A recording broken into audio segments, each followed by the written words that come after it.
Welcome to Power Play India. Don't forget to like, share and subscribe for more content.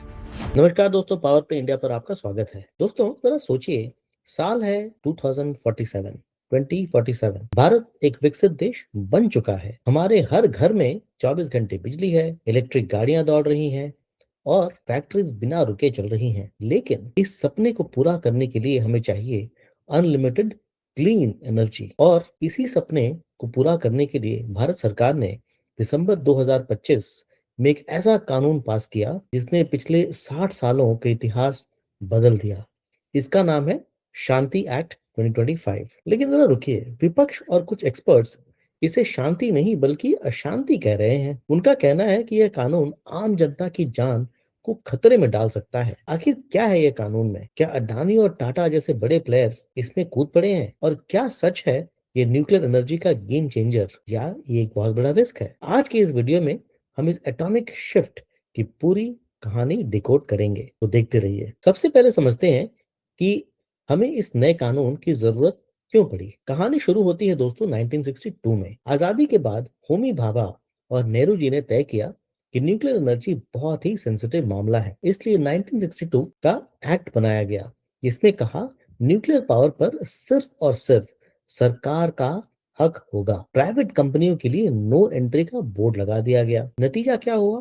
पिछले 60 सालों में हम कछुए की चाल से चले और सिर्फ 8.8 गीगावाट क्षमता ही बना पाए, जबकि हमारा टारगेट था 2047 तक 100 गीगावाट का है। यानी हमें अपनी स्पीड 12 गुना बढ़ानी पड़ेगी। फिर 2010 में एक और कानून आया, सिविल लायबिलिटी एक्ट, लेकिन उसमें सेक्शन 17B नाम का एक ऐसा क्लॉज था जिसे विदेशी कंपनियां पॉइजन पिल कहती थी, यानी जहरीली गोली। इस डर से पिछले 15 सालों में कोई भी विदेशी कंपनी जैसे कि वेस्टिंग हाउस भारत में काम करने को तैयार नहीं है। भारत का न्यूक्लियर सपना सपना ही रह गया। इसी डेडलॉक को तोड़ने के लिए लाया गया है शांति एक्ट। अब आते हैं इस कानून के सबसे बड़े धमाके पर। शांति एक्ट ने NPCIL, सरकारी कंपनी की मोनोपोली खत्म कर दी है। इसका मतलब है कि अब भारत की प्राइवेट कंपनियां, चाहे वो अडानीज हो, टाटा हो, रिलायंस हो, अपने खुद के न्यूक्लियर पावर प्लांट लगा सकती हैं और उन्हें ऑपरेट भी कर सकती हैं। जी हाँ, आपने सही सुना। जैसे स्पेस सेक्टर में प्राइवेट रॉकेट बन रहे हैं, वैसे ही अब न्यूक्लियर सेक्टर भी खुल गया है। लेकिन ध्यान दीजिए, सरकार ने चाबी अभी भी अपने पास रखी है। यूरेनियम एनरिचमेंट रीप्रोसेसिंग का काम अभी भी सिर्फ सरकार ही करेगी। यानी बिजली प्राइवेट कंपनी बनाएगी, लेकिन फ्यूल और वेस्ट का कंट्रोल सरकार के पास ही रहेगा, ताकि देश की सुरक्षा में कोई समझौता ना हो। सवाल आता है कि पैसा और टेक्नोलॉजी कहां से आएगी? शांति एक्ट ने विदेशी निवेश यानी FDI के दरवाजे खोल दिए हैं। अब विदेशी कंपनियां भारतीय प्रोजेक्ट्स में 49% तक पैसा लगा सकती हैं। लेकिन यहाँ पर एक कैच है। सरकार ने साफ कर दिया है कि कंट्रोल भारतीय हाथों में ही रहेगा। कोई भी विदेशी कंपनी अकेले आकर यहाँ प्लांट नहीं लगा सकती। उन्हें किसी भारतीय कंपनी के साथ जॉइंट वेंचर बनाना होगा, जिसमें कम से कम 51% का हिस्सेदार भारतीय कंपनी ही होगी। जैसे कि टाटा और अमेरिकी कंपनी वेस्टिंग हाउस मिलकर काम कर सकते हैं, लेकिन मालिक भारतीय ही कहलाएगा। अब बात करते हैं उस मुद्दे की जिस पर संसद में सबसे ज्यादा हंगामा हुआ, लायबिलिटी यानी जिम्मेदारी। याद है, मैंने आपको 2010 के कानून की पॉइजन पिल यानी सेक्शन 17B के बारे में बताया था। पुराने कानून में नियम था कि अगर कोई न्यूक्लियर एक्सीडेंट होता है और वो किसी मशीन की खराबी से हुआ, तो आप उस मशीन बनाने वाले सप्लायर पर केस कर सकते थे। शांति एक्ट ने इस नियम को हटा दिया है। अब सप्लायर्स को लीगल इम्यूनिटी मिल गई है। यानी अगर कोई रिएक्टर फट भी जाए तो सप्लायर जैसे वेस्टिंग हाउस या GE पर केस करना लगभग नामुमकिन होगा, जब तक यह साबित न हो जाए कि उन्होंने जानबूझकर ऐसा किया है। विदेशी कंपनियों की शर्त थी कि हम भारत तभी आएंगे जब हमें मुकदमों का डर न हो, और सरकार ने उनकी यह शर्त मान ली है। तो अब सवाल उठता है कि अगर भगवान न करे कल का कोई हादसा हो जाए, तो हर्जाना कौन देगा और कितना देगा? शांति एक्ट ने ग्रेडेड लायबिलिटी लागू की है, यानी जितना बड़ा प्लांट उतनी बड़ी जिम्मेदारी। लेकिन सबसे बड़े हादसे के लिए भी ऑपरेटर्स की जिम्मेदारी का सीमा लगभग 3,000 करोड़ रखी गई है। विपक्ष का कहना है कि यह रकम बहुत कम है। यह 2010 के रेट पर आधारित है और महंगाई को इसमें जोड़ा ही नहीं गया है। अगर नुकसान इससे ज्यादा हुआ तो बाकी पैसा कौन देगा?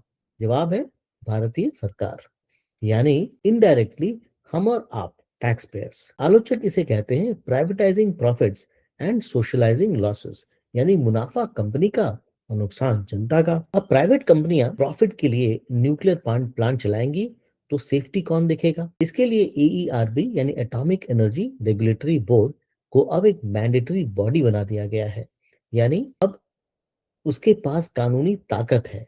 अब वो किसी भी प्राइवेट प्लांट में घुसकर चेकिंग कर सकता है और नियमों का पालन करवा सकता है। लेकिन यहाँ भी एक विवाद है। यह कानून के तहत अगर आपको मुआवजा कॉम्पेंसेशन के लिए अपील करनी है तो आप सिविल कोर्ट नहीं जा सकते।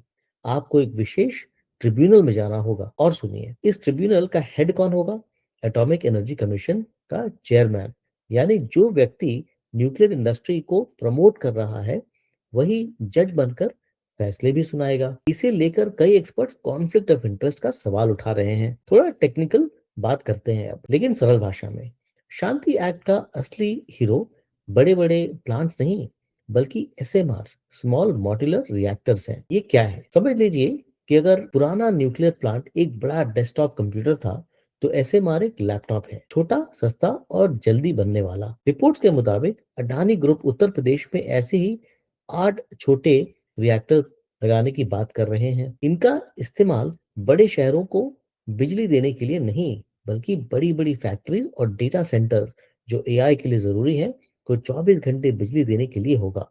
इसे कैप्टिव पावर कहते हैं। तो दोस्तों, पिक्चर अभी पूरी साफ नहीं है। समाज दो हिस्सों में बट गया है। सरकार का कहना है अगर हमें 2070 तक नेट जीरो होना है और 2047 तक एनर्जी इंडिपेंडेंस चाहिए तो न्यूक्लियर पावर के बिना काम नहीं चलेगा। यह कानून रुके हुए प्रोजेक्ट्स जैसे कोवाडा और जैतापुर को सिर्फ जिंदा ही नहीं करेगा, बल्कि उन्हें काफी आगे ले जाएगा। विपक्ष और आलोचकों का कहना है कि यह क्रोनी कैपिटलिज्म है।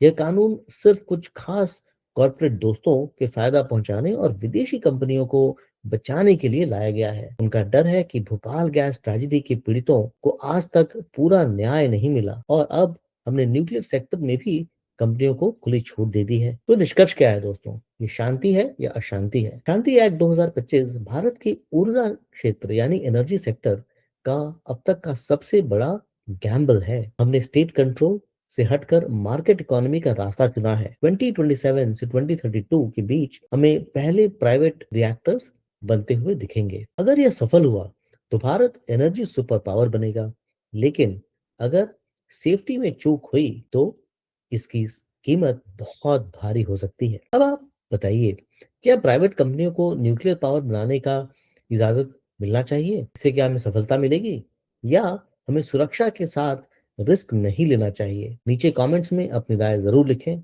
अगर आपको ये वीडियो कुछ नया सीखने को मिला तो लाइक बटन दबाएं और सब्सक्राइब करें। इसके इसके साथ ही हमारा आज का शो यहीं खत्म होता है। पावर प्ले इंडिया देखने के लिए बहुत बहुत स्वागत, बहुत बहुत धन्यवाद आपका। ऐसे ही देखते रहें और हमें लाइक, शेयर और सब्सक्राइब अवश्य करें। Thank you. Welcome to Power Play India. Don't forget to like, share, and subscribe for more content.